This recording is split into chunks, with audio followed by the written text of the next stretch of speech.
right, welcome back, everybody. It's Eddie Trunk, and we are talking rock as we do every day live here on Faction Talk SiriusXM Channel 103. Good to have you tuned in on this Monday as we kick off another week of rock talk with you. And what a great way to do it with a truly great band that I truly do love. They've got a phenomenal new record out called Pawns and Kings. It came out on Friday. Joining us from Alter Bridge, we have Mark, the punctual Mark Tremonti. Good to see you, Mark. Good to see you. Thanks for having us. For sure. And the tardy Miles Kennedy. Miles, what happened to you? Are you pulling lead singer disease in your older age? I'm so ashamed, but I do have a very good excuse. I got a hall pass from the previous interviewer, and it went just a little bit long. So I wasn't just hanging around by the pool. Oh, all right. You're busy working. I get it. We'll let you slide this time. That 5 minutes just set my whole world off, Miles. You killed me. Well, I actually do feel really bad. Ask my wife. The one thing I can't. We had a wedding to go to yesterday, and we were a half hour early because I'm that guy. Like, being late is so disrespectful. so I'm not that guy normally. Oh, that's a thing with you then? Oh, a big thing. Ask Selena. She's like, you are so weird when it comes to being late. I just freak out. And when you're in a band with Scott Phillips, that doesn't work very well. Oh, geez. Well, he's gotten better. He has gotten a lot better. So, yeah, Mark, who's the guy you're always waiting for? Is it Scott? Scott Phillips and Eric Friedman. Eric Friedman and Tremonti, Scott Phillips and Alter Bridge, for sure. Yeah, those are the guys you're walking in the hotel lobby looking at your clock, like, where are they? The vehicle's waiting, all that. There's actually on the call sheets, they'll say band in the lobby at 4:30. Phillips will get a 4 o'clock call sheet. And I think he's catching on, though. It's kind of like the same thing as like setting your clock half an hour fast or something, right? Absolutely. Congratulations on the record, guys. It's incredible. Pawns and Kings, it's out now. It's, man, you know how much I love your music, and my favorite Alter Bridge album is Fortress, and this record to me kind of almost feels like it's very much in line with that record. I don't know if I'm hearing things that I'm not hearing or what, but to me, to my ears, this is like got that super heavy sound to it, the great songs, the great hooks, the great riffs. Tell me about the mindset going into making this one. We'll start with you, Mark. Me and Miles got the call from our manager about 9 or 10 months before studio time, and we always go into panic mode and say that's not long enough, we need more time to write, because with COVID all the schedules kind of got pushed a little bit, so that was a pretty short window for us to put together a whole record. So it made us work around the clock, and I think in the long run it helped us, because when you're working as hard as we were kind of trying to keep up with one another. He'd put in 3 songs, I'd put in 3 songs, I'd put in 2, he'd put in 2. So by the time we got to the studio, we were well equipped with 16 tunes, and we didn't really have anything in mind other than writing the best songs possible, and it turned out to be a record full of longer songs that we enjoy writing, a lot of 6+ minute tunes. Miles, let me ask you this. Speaking of the writing for this record, now correct me if I'm wrong, but I think I had heard that you wrapped up with Slash and the last show was in Florida, and then the next day you were in with Mark working on this record. Is that correct? Yeah, I think it was the next day. I'd been out for 6 to 8 weeks or something with Slash and the guys, and then we started pre-production the next day after the tour wrapped in Orlando. So yeah, it was it was a busy first part of the year. So how do you where the material you wrote with Mark for this record and how it came together? If you're out with Slash, are you working on it like in the 22 hours a day you're not on stage and sending stuff to Mark, and vice versa? Like, where was the actual creative part of writing? When did it come for you? A lot of the bulk of the work, at least for the stuff that I brought in, was done prior to the tour. When I feel like I'm most effective at home in my studio, when I've got everything laid out and I can do the demos the way I hear them in my head. But with that said, technology is amazing now, so I could go in a hotel room on tour and get a lot of work done just with with my outboard gear and my recording software and all that stuff and a guitar. So that technology's really helped the process a lot. It's way different than it was 20 years ago. So that's nice. So are you somebody that you have to focus, like, in other words, is it good for you to have gone bing, bing, bing right into each thing, or would you have preferred some downtime? I mean, because some people like constantly being on that treadmill because it keeps things moving. If you stop, some people feel like, you know, you're going to get complacent. Where does it land for you? That's a good question, because the fear for me is always you're going to burn out and I think that given that, you know, we did Walk the Sky and then, you know, things kind of shut down, but then I did Ides of March and then went right into the /4 record and then into this. So you're always afraid you're going to burn out, but I think there's something to be said about keeping those creative juices flowing where atrophy won't set in, right? And you don't have time to sit there and kind of stress about whether or not you can't create anymore. You're always in the thick of it, which can be a good thing. Mark, how about for you? I mean, you've got a couple things going now too. Last I talked to you, you were doing the Sinatra record, and congrats on that. That was super well received. And then, of course, you've got Tremonti going as well. So dedicating and putting your mind in Alter Bridge zone and writing and thinking of things with Miles and the other guys. I mean, how does it slot in for you? You know, you, like Miles has said, if you're constantly writing, it's just gonna flow easily. But I think after the Sinatra record, getting from there to writing this album, it takes about a month of hard work to get it back flowing again. So I think that's about as long as it takes for me to get back in the saddle. But I like to constantly be writing. You know, that's my favorite thing to do is songwriting. I like it more than guitar playing. You know, I write on the guitar, but as far as, you know, it's one thing that's always, bothered me throughout my career is people always consider the guitar playing stuff way before the songwriting stuff in my case. And that's, I think songwriting to me is way more important in my, in the scope of my career. And Mark, are you somebody that banks riffs and ideas and will sit on them for years and then go back to them? Or do you write for the record? I store all kinds of stuff. I mean, I have so many ideas left over, but I try to act like they don't exist when I write a new record and just keep on plunging forward. And then if I need to, I can say, hey, I need a bridge for this song. And I can go back and go through my files and say, all right, I need a bridge in this specific tuning in this specific time signature or beats per minute. And I can find it because I've got them all logged so I can get to them easily. What about you, Miles? Do you have an archive and do you call on stuff, or when you're writing for a new project, it's specifically fresh, new, right in that moment? You know, that's a good question. I do. You know, you have the things you stumble across that you know are special, but you know what? Mark is better at organizing things than I am. I'm not, and especially the older I get, and it's so much just my attention span. So I'm better staying in the moment. Like pretty much everything that I presented for this record, I keep referring to it as being fresh out of the oven. There isn't one single idea that wasn't born, or that was born really prior to about November of last year. Everything is new. And so for me, like Mark is good at like taking parts. He's got this part that works here and this part that works there. Of late, for me, I sit down in the studio, I start doing the demo process, and I try to get as much done as I can. And then I like to leave, okay, I know this part here is something Mark's going to have a great idea for, and then present it to him. So in that sense, I think we're a little bit different. But we used to do a lot more of that. Back in the early day, more like, you know, I was trying to integrate that part concept. And I've actually got, like, if you look on my phone, I mean, there's over 1,000 just ideas that'll probably never see the light of day because I'm not good enough at cataloging. I'm just like, I'm not going to wade through all that crap. I'm just moving on. It's funny I bring this up. Well, go ahead, Mark. What were you going to say?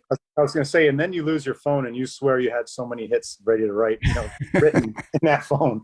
Well, by the way, on the last Metallica album, Kirk Hammett said the reason why he didn't have any co-writes on the record is because he had everything on his iPhone and he lost it.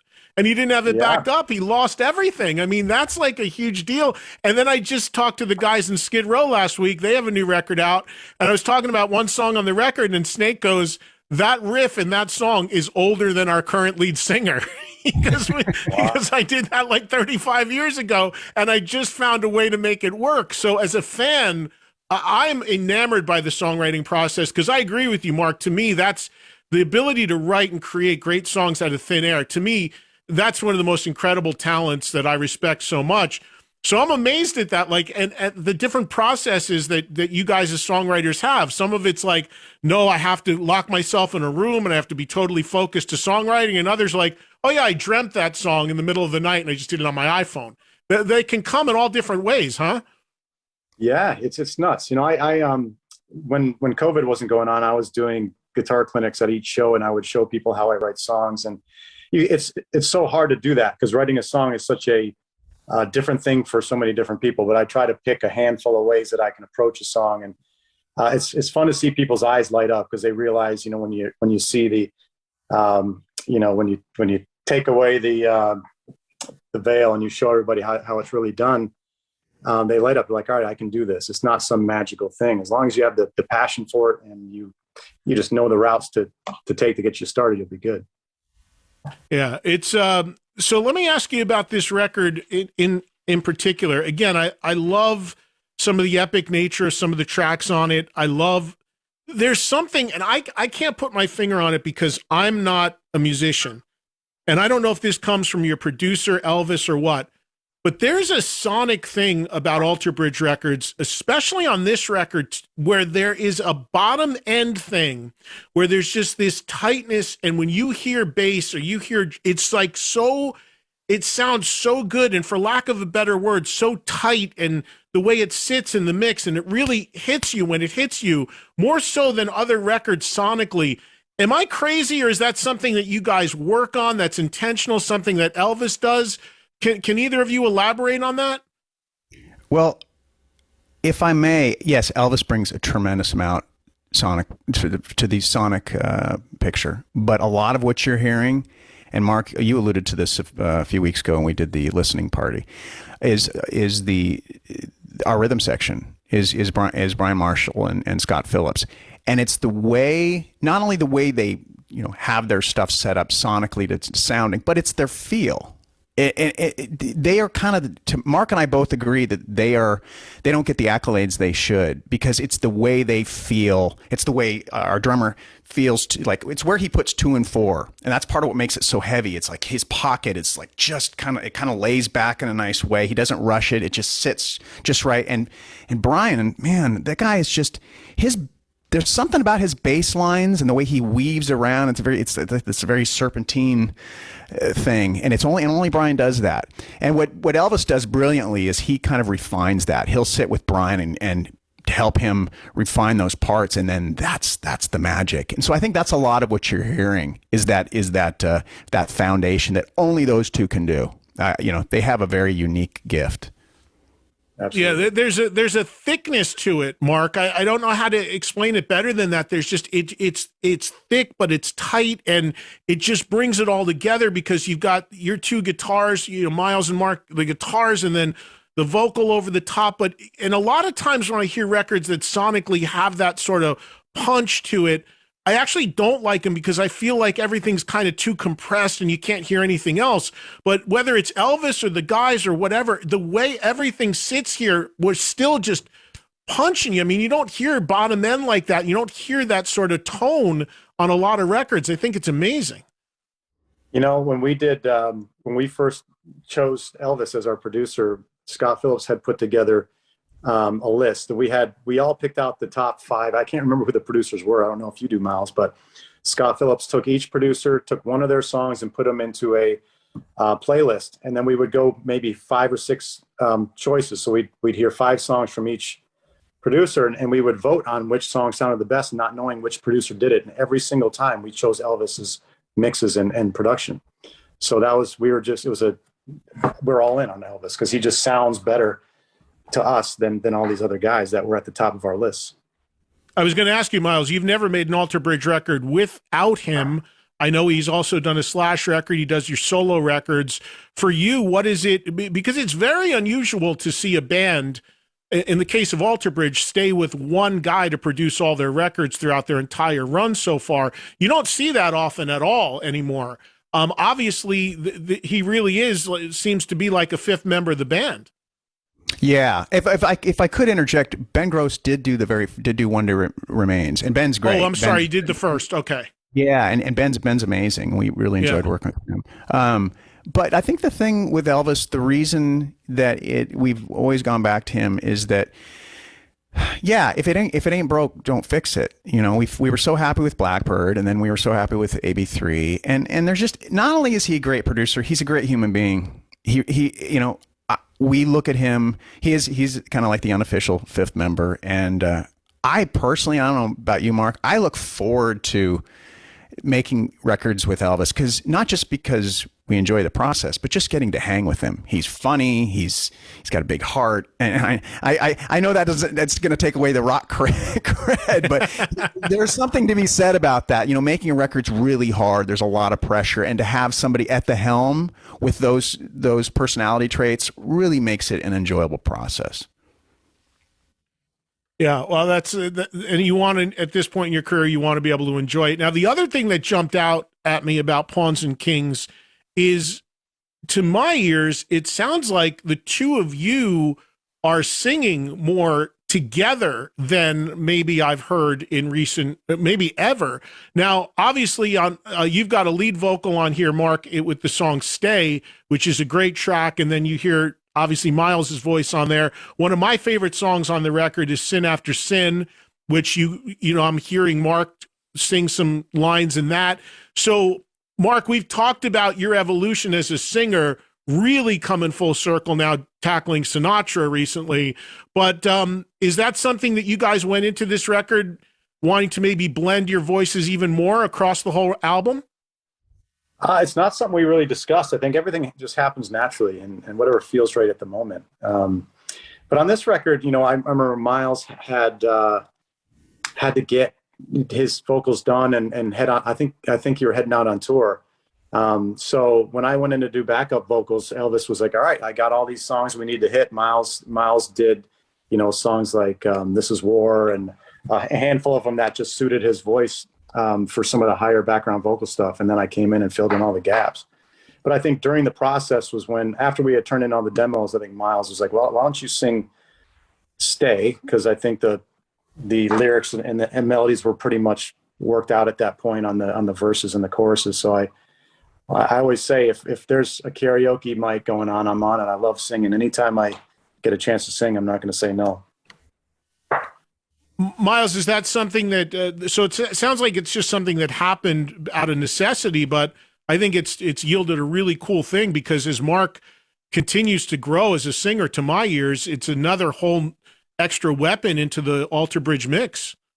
Yeah, to me, it's an important part of the what Alter Bridge is becoming. You know, I think that for me, I always look at bands that I love, and you know, I look at the Beatles, and I look at the period of Deep Purple with you know, both Glenn Hughes and David Coverdale, and then fast forward to like Mastodon, where you have multiple singers, and I feel like it makes it really interesting for the listener, but it also, I think, it makes it funner for the band, and especially when you have, like with Alter Bridge, Mark loves singing, I love playing lead guitar, and we're both very, I think, understanding of that, and we respect the other guy's ability, and then let them spread their wings on certain songs on the record. And so having that selfless approach to creating the music, I feel like it elevates the whole thing. And with Mark, his voice is, I always thought he had a great voice. I remember when we were working on One Day Remains, and he playing some of the ideas that he had, and I remember thinking to myself, why am I here? Why?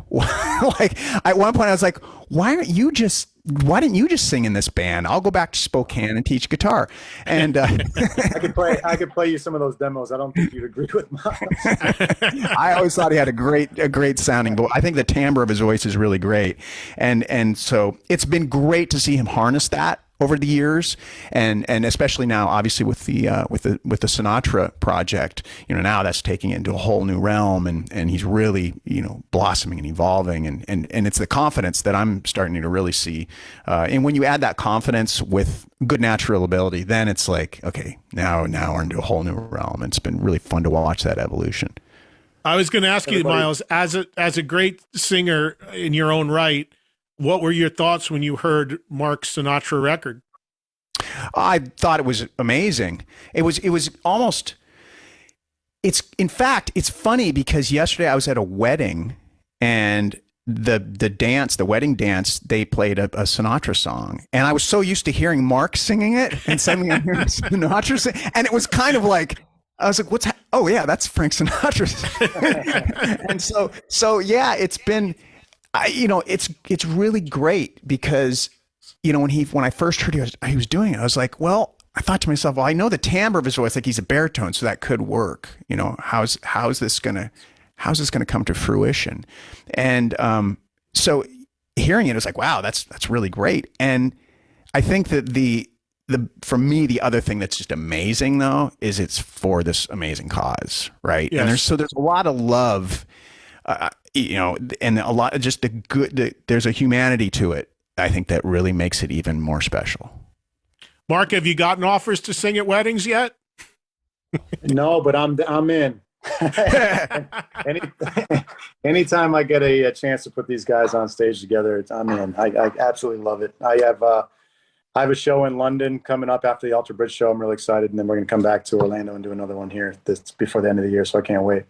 So you've done live shows with the Sinatra thing? Oh yeah. We've done 2 shows, actually 3 shows now. Just a couple of weeks ago, I played at the Steinmetz Music Hall, which has been rated the best sounding hall in the world. And it was the guy who built it retired and had us play his retirement party, which was awesome. I remember being backstage and telling my friend or telling my manager, a year ago or a year and a half ago, we were talking about doing this project, and here we are, wearing a tux, ready to go on stage with the mayor introducing us before stepping on stage with Frank Sinatra's band. I was just scratching my head, like, how did we get here? But it's been a really exciting project, and I absolutely love it. It's something I want to keep on just trickling in shows as these Alter Bridge tours happen. I'm good friends with the metal band Overkill. Yeah, absolutely. Dee Dee, their bass player, around the same time you came out with Sinatra, I'll send you a link to check it out. He came out with like a big band that he's doing where he's singing, and you'd never know it was him. And he sent me a thing. He goes, Mark Tremonti, right? He's like, we got to put this on the road. The two of us got to go out together. These two heavy rock guys doing completely different things. And I said to him then, I said, I don't know if you didn't know if you're going to do live shows with it, but it's cool that you did.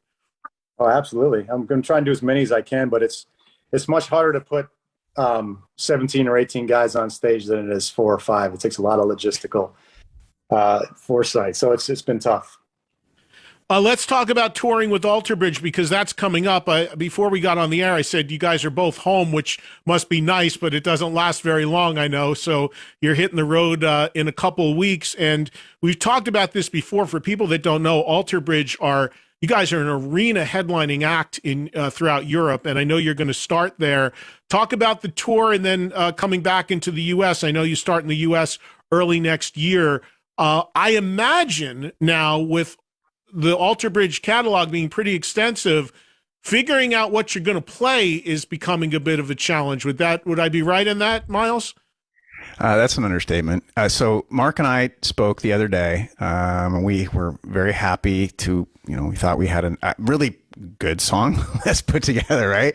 So Mark goes ahead and writes it out, and then just does a text to the band and our manager, and all of a sudden, I recently saw this because I'm not really good with my phone anymore. And there's like all this, well, what about this song? What about this? And what about that? And just like, you can't win once you've got 7 records under your belt. You're not gonna be able to play all the songs people want to hear or want to play or whatever. So yeah, it's so funny. It's like when you put some online, different fans will say, well, we want to see this song or that song. It's the same thing within the very band you're in. You put the set list together. What about this one? What about this one?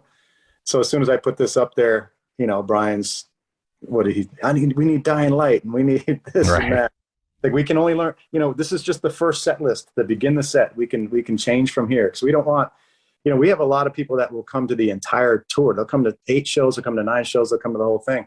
And we want to make sure that there's, at least a handful of songs that we change throughout this tour. Yeah, and ask you about that. Do you guys lock in? And like some bands lock in, they like Iron Maiden does that. They don't change a thing every night. It's identical, or others will change out. It sounds like you guys are up for subbing some stuff out from night to night.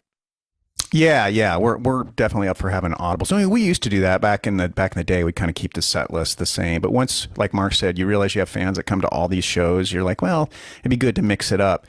The hard part for me, it's tricky because I don't know how many songs we had up there. It was well over 20, whatever, and trying to figure out what to do. But for me, it's a bit of a challenge because the guitar parts are hard enough on their own, right? And then I also have to get the vocals in, so it's a little easier for Brian to go, oh, what about Dying Light, or what about this obscure track? And I'm like, well, that's great, but you realize that's another week's worth of rehearsal for me. I feel, this last decade of doing Tremonti, I feel your pain. After all these years of being that guitar player, listening to the singer go, oh, this is hard, or that's hard. I get it.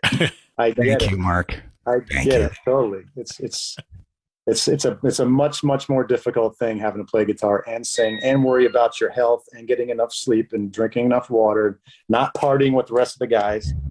It's a responsibility. It's the lone life of a singer. And you guys have, by my estimation, when you look at doing a set list, I mean, I've seen the band several times, and you do pretty close to a solid 2-hour set when you play. But now you're in that position where you probably have, I don't know, off the top of my head, maybe 8 to 10 songs that have to be in there every show, right? Am I about right on that, Mark? You got the notes in front of you. There are 12 that we absolutely have to play. Run them down for me. Metalingus, Rise Today, Blackbird, Watch Over You, Isolation, Cry of Achilles, Addicted to Pain. We now have to play the other side because our friend The Edge was friendly enough to make that one of his new theme songs, and it just blew up online. Silver Tongue, our new single, Pawns and Kings, title track, Sin After Sin, and This Is War. So the 4 tracks that we released before the record came out, I think we're pretty much, we have to play those as well. So how much time is that about to play? Is that like an hour?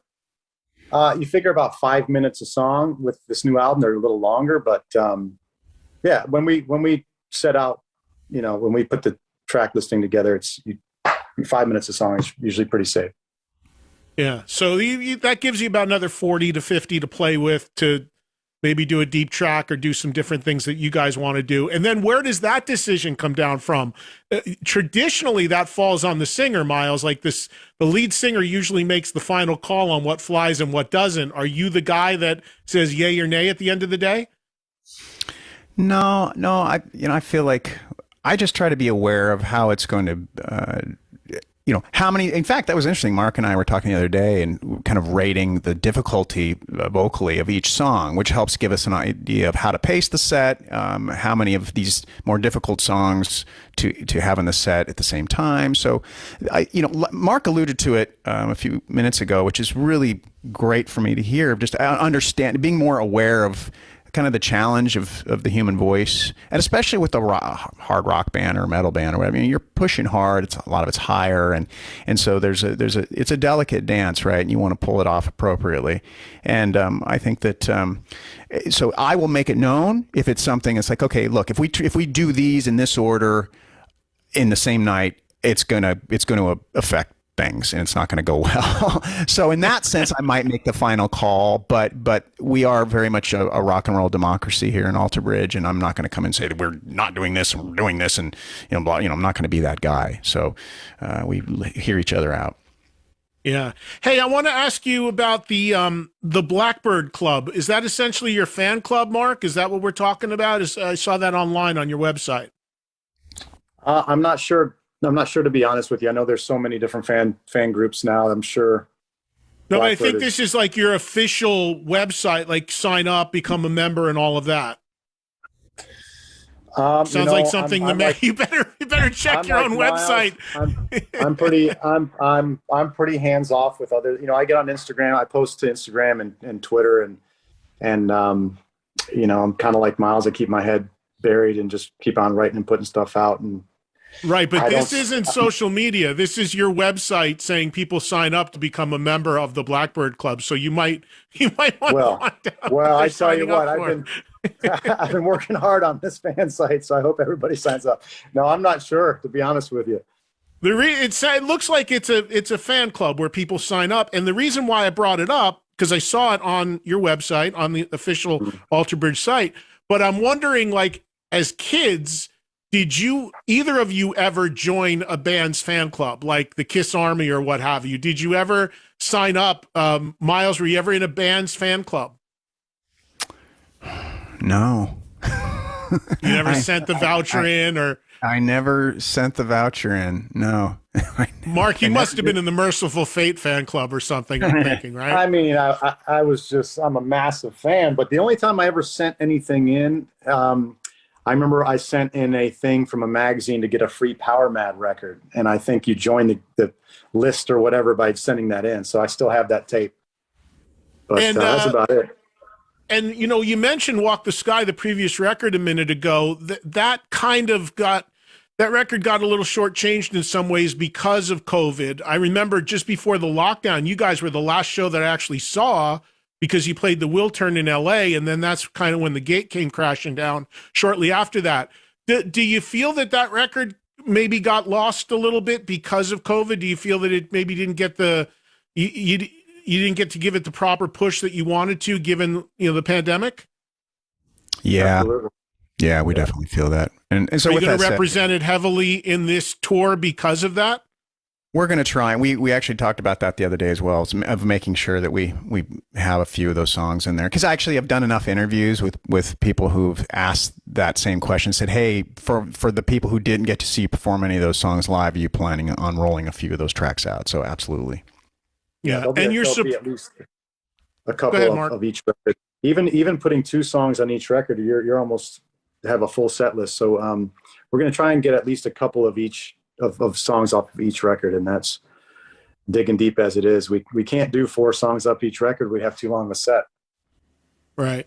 And your support acts I know for Europe, it was what I was looking at was right, you had an amazing bill put together. Who's going out with you in Europe, Mark?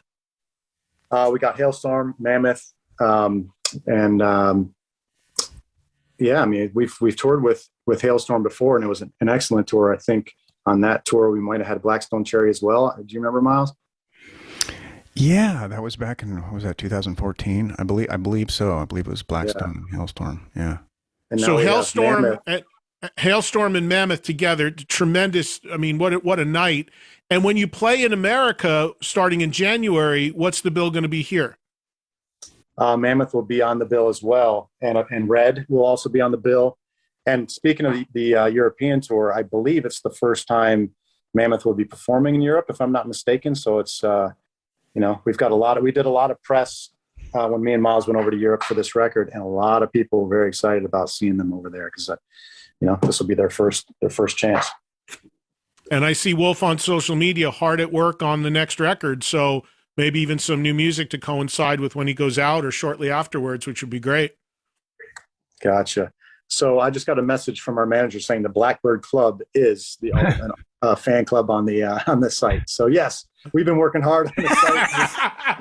me and Miles are very involved. We knew all along. Operations. We knew all along. We're just playing with you, Eddie. Thank you, Tim.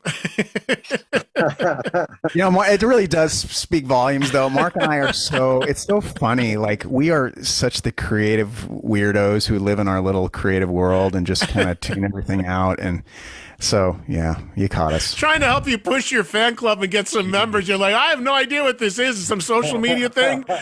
What are you talking about? What new record? Well, we wrote some songs. I don't know what you're talking about. Pawns and what? What do you think of this? Speaking of, I was just thinking, this just came to mind. We should do a version instead of Pawns and Kings, and sell it to something, I don't know, some food or what do you think? Prawns and wings? I think it could be huge. Prawns and wings and. All right.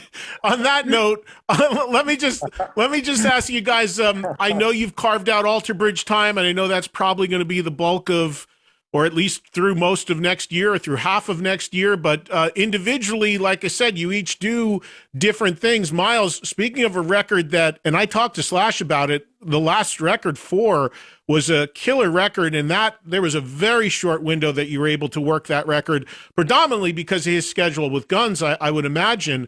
And I had said to Slash, I said, "Do you think you'll even be able to get another run of dates in for that. And he said, we'll see, maybe sometime next year. What's your, looking at your solo stuff, looking at your stuff with Slash? I know you guys kind of lay this out. What's the timetable for you on some of the other things you work on? You know what? That's a good question. And it's funny. Everything is always like 2 years out. It seems like you kind of have a good idea. I know for certain next year, all of 23 will be Alter Bridge. And so regarding the solo thing, regarding Slash the Conspirators, we'll see what happens after that. I'm not sure. I really, nothing is set in stone at this point. And I think that, there's so many variables now too, with just how strange the world is. And it's different, like 5 years ago, you go, yeah, and this and this and this is going to happen. I think we're all just keeping our fingers crossed that where we're about to, with the tours we're about to embark on, we want to make sure that all goes without a hiccup, right? There's just so many variables.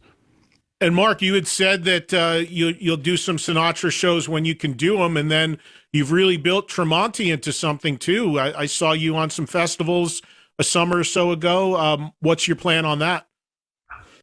So I'm writing right now as much as I can to be ready for whatever comes next.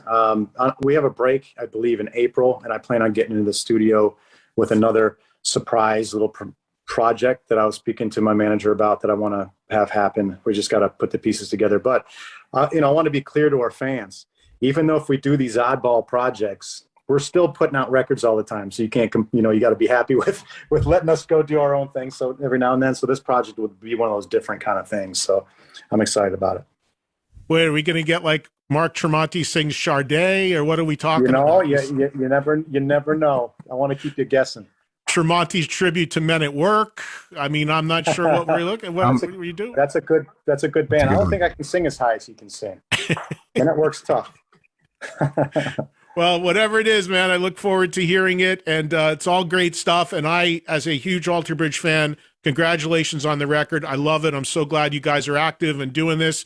I can't wait. That bill in Europe is insane. That's going to be with Hailstorm and Mammoth. What? 3 real live 100% kick-ass bands. That is an amazing bill. I'd love to see you guys bring that to the U.S., but I look forward to the U.S. shows coming in January as well, and it's great to see you guys.